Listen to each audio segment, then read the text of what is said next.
Il y a des gens qui t'ont manqué de respect et qui attendaient une réaction. Ils voulaient te voir t'énerver, te défendre, perdre ton calme, te rabaisser à leur niveau. Et tu n'as rien dit, pas parce que tu as eu peur, pas parce que tu n'as pas vu, mais parce que tu as compris quelque chose qu'ils n'ont pas encore compris. Ce silence-là, il les a détruits plus que n'importe quelle réponse. La psychologie appelle ça la régulation émotionnelle, la capacité à ressentir une émotion forte sans la laisser dicter ton comportement. C'est l'une des compétences les plus rares et les plus puissantes qu'un être humain puisse développer.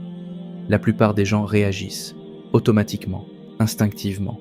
Quelqu'un les blesse, ils blessent en retour. Quelqu'un les provoque, ils s'enflamment. Mais toi, tu as appris quelque chose de différent.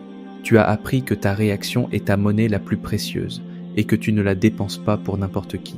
Ce que l'islam t'enseigne sur ce silence, c'est quelque chose de profond.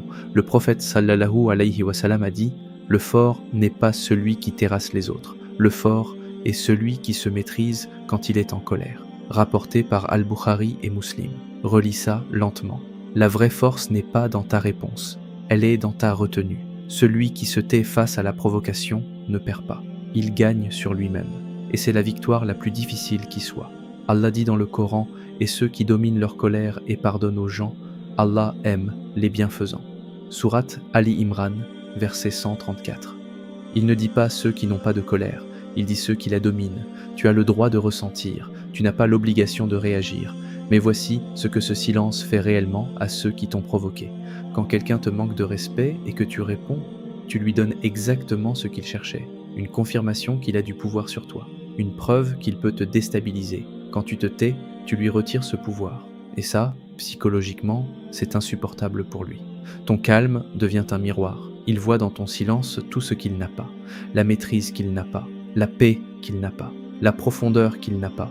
Et cette image-là, elle fait plus mal que n'importe quel mot que tu aurais pu lui dire. Il y a une différence fondamentale que tu dois comprendre. Se taire par peur, c'est de la faiblesse. Se taire par choix, c'est de la puissance. Le premier subit, le second décide. Et cette décision vient de quelque chose de plus grand que toi.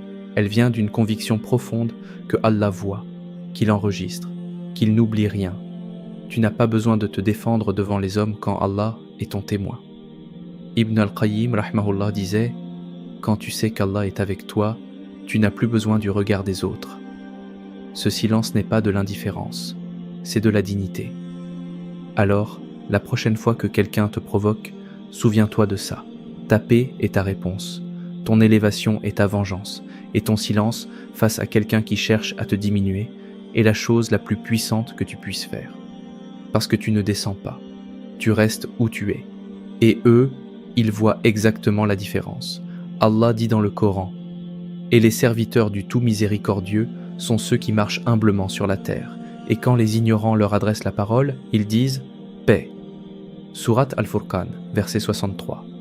Pas d'argument, pas de justification, pas de colère.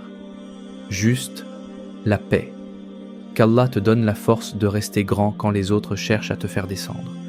Qu'il protège ta paix intérieure et qu'il récompense chaque silence que tu as gardé par dignité. Tu n'as rien à prouver. Ta valeur ne dépend pas de leur reconnaissance.